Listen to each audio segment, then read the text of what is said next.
Yes, hi. Thank you for tuning in. As usual, my name is Omani Jacob. I really do appreciate you giving me your most important asset, that is your time. I'm going to continue from where we stopped. So we stopped whereby we were defining the data engineering life cycle. We say that the cycle has the starting part, which is the data generation. Then after the data generation, we go to the data ingestion. So after ingesting the data, we need to store it somewhere.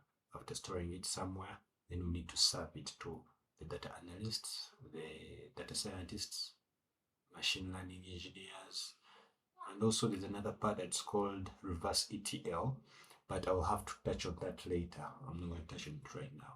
Now, if you have the life cycle, there is something they call a bedrock, where that life cycle, if those things are not there, then the life cycle will not like really happen. It's like an environment. If the environment is not right, then the data life cycle will not move on as expected. Now, the bedrock or the undercurrent of the data life cycle, undercurrents, I mean, let's say if you have a stool, the three strands on the stool, those are the undercurrents. That's what I mean by undercurrents.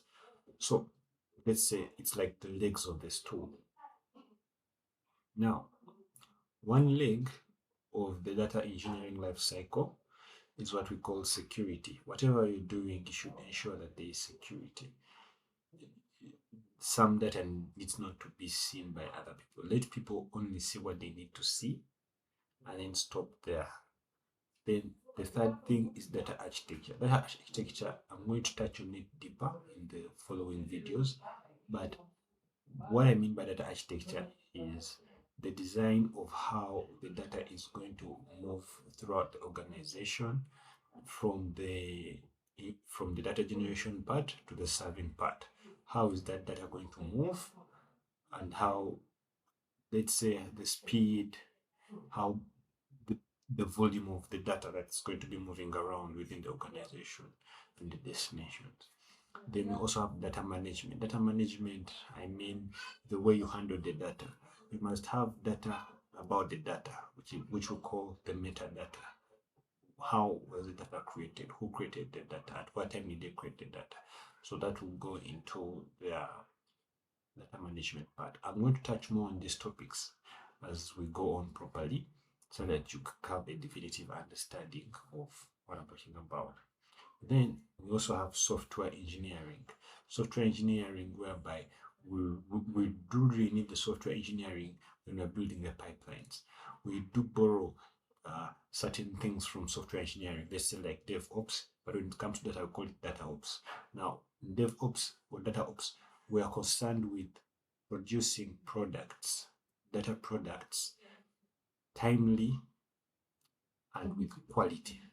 So we make sure that we produce something in time, but then we have produced it in quality.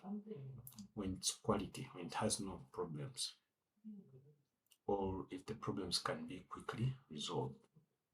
So this is the software leg that handles the data engineering life cycle. Um, in the following topics or in the following videos, I'm going to go deep into what I'm saying so that we really handle and get to understand what this data and AI is really all about. Thank you for tuning in. Just wait for the next video. It would be best if you could share this using word of mouth. If you do have friends that you know that will benefit from this kind of content, you could present it to them. This is how we shall grow. We shall grow best through word of mouth. Thank you for tuning in. Bye.